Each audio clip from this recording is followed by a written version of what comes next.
Hello guys, let's go. आज हम लोग सीखेंगे रेशनल नंबर के बारे में। रेशनल नंबर ये चैप्टर क्लास 8 का है। Chapter number 1 R S Agarwal, जिसमें चैप्टर नंबर 1 में है रेशनल नंबर। रेशनल नंबर क्या होता है? सबसे पहले जानेंगे कि रेशनल नंबर क्या होता है। रेशनल नंबर का मतलब क्या होता है सबसे पहले। उससे पहले जानने से पहले हम कुछ बेसिक जानेंगे कि होल नंबर्स क्या होते हैं, नेचुरल नंबर्स क्या होते हैं, इंटीजर्स क्या होते हैं।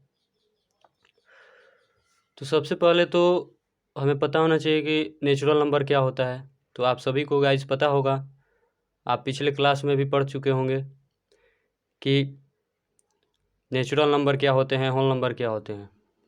नेचुरल नंबर दोस्तों ये होते हैं जो कि 1 से शुरू होते हैं।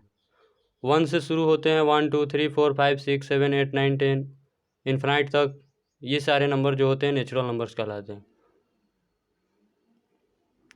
होल नंबर्स क्या होते हैं? होल नंबर्स में एक एक्स्ट्रा वर्ड आ जाता है, एक एक्स्ट्रा डिजिट आ जाता है जो कि 0 होता है।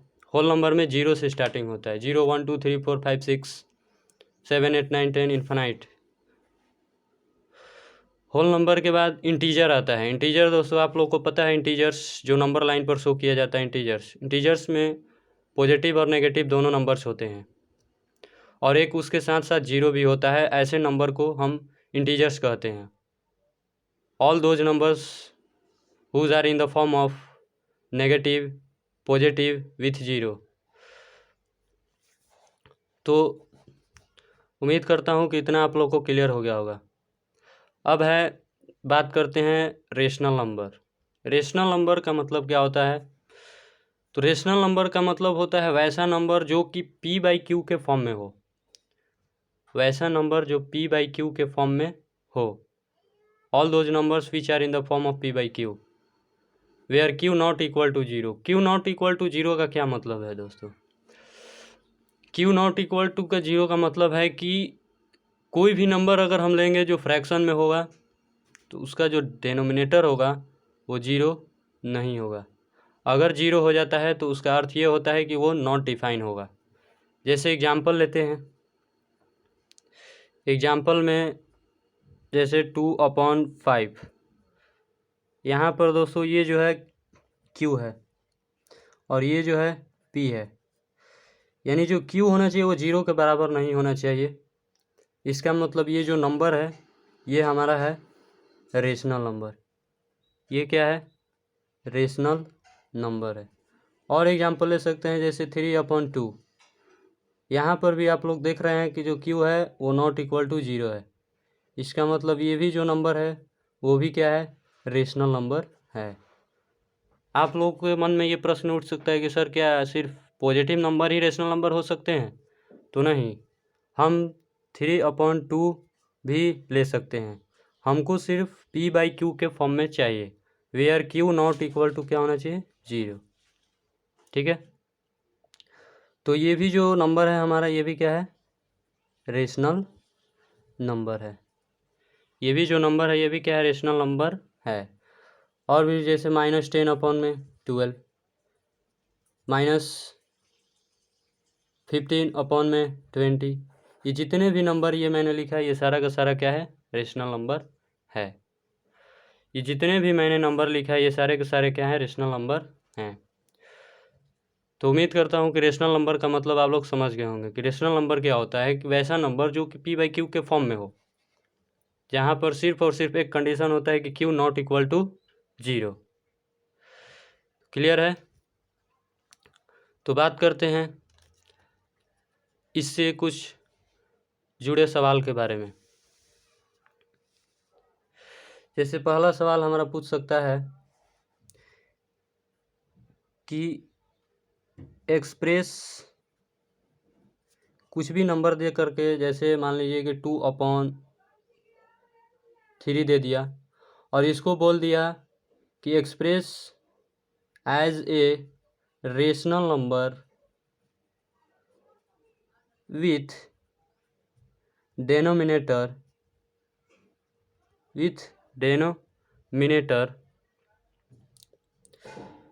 और ऑप्शन नंबर ए 15, 21, सी में पूछ सकता है -27। तो चलो दोस्तों सीखते हैं कि इसमें हम -2/3 को कैसे डिनोमिनेटर के फॉर्म में एक्सप्रेस कर सकते हैं। यानी कि हमारा जो यहाँ रेशनल नंबर है वो है -2/3। यानी अब हमको निकालना क्या है कि हमको जो -2/3 है, इस 3 को जो डिनोमिनेटर है उसको हमको 15 के फॉर्म में लाना है, 21 के फॉर्म में लाना है, -27 के फॉर्म में लाना है। तो हम सबसे पहले क्या करेंगे कि 15 का फैक्टर निकालेंगे। क्या करेंगे? Factor of 15। फैक्टर ऑफ 15 का अब फैक्टर इस तरह से होना चाहिए कि जो हमारे क्वेश्चन में डिनोमिनेटर है, ये जो हमारा डिनोमिनेटर है उस फैक्टर में इन्वॉल्व होना चाहिए। मतलब क्या? मतलब ये कि हमें दो ऐसा फैक्टर लेना होगा जिसमें ये 3 किसी भी हाल में क्या होना चाहिए? इन्वॉल्व होना चाहिए, यानी कि जुड़ा हुआ होना चाहिए। तो अब यहाँ पर जो 3 है, इस 3 एक तो 3 हम ले लिए। अब इस 3 में हम कितना से मल्टीप्लाई करेंगे कि हम 15 ला सकते हैं? तो 5। यानी कि जो 15 का फैक्टर होगा वो 3 और क्या होगा? 5 होगा। सही है दोस्तों। तो 3 और 5 होगा। यानी कि हमें क्या करना होगा कि जो हमारा ये रेशनल नंबर यानी कि हमें जो डिनोमिनेटर है 15 के फॉर्म में लाने के लिए करना क्या होगा कि ऊपर और नीचे दोनों में कितना से मल्टीप्लाई करना होगा? 5 से। तो जैसे ही हम 5 से मल्टीप्लाई करेंगे तो हमारा आ जाएगा -10/15। यानी यहाँ पर कंडीशन लिख देंगे कि मल्टीप्लाइंग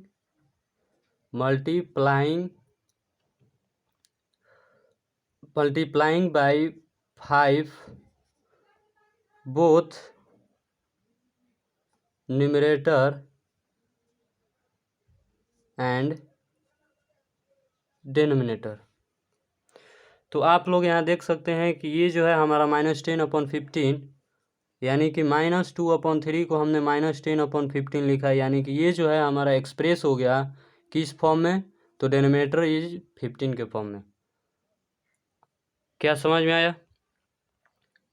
आप देख सकते हैं कि यहाँ पर 15 के फॉर्म में हमने क्या कर दिया? इसको एक्सप्रेस कर दिया।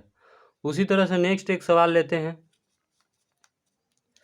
नेक्स्ट हमारा सवाल क्या है?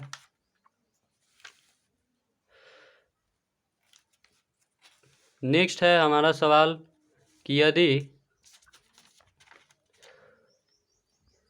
उसी क्वेश्चन को यानी कि -2/3 को 21 के फॉर्म में अगर एक्सप्रेस करना हो, -2/3 को किस फॉर्म में?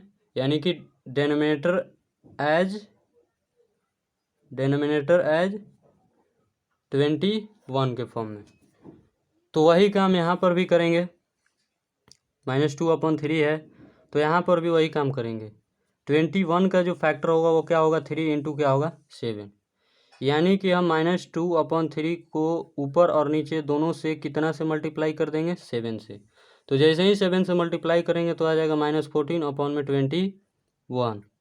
यानी कि यहाँ पर भी कंडीशन लिखेंगे कि multiplying by 7 both numerator and denominator. I hope that कि आप लोग समझ गए होंगे। एक और सवाल लेते हैं इसी से। जैसे मान लीजिए कि एक पॉजिटिव ले लेते हैं 4 मान लीजिए 5, जिसको एक्सप्रेस करना है हम लोग को -25 के फॉर्म में।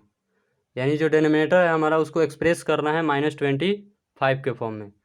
क्वेश्चन दे देगा कि express as 4/5 rational number with denominator -25। तो इसको कैसे करेंगे दोस्तों? वही काम, फैक्टर निकालेंगे। क्या करेंगे? फैक्टर निकालेंगे। किसका? तो -25 का। अब फैक्टर 25 का हम क्या लिख सकते हैं? 5 × 5 कर सकते हैं।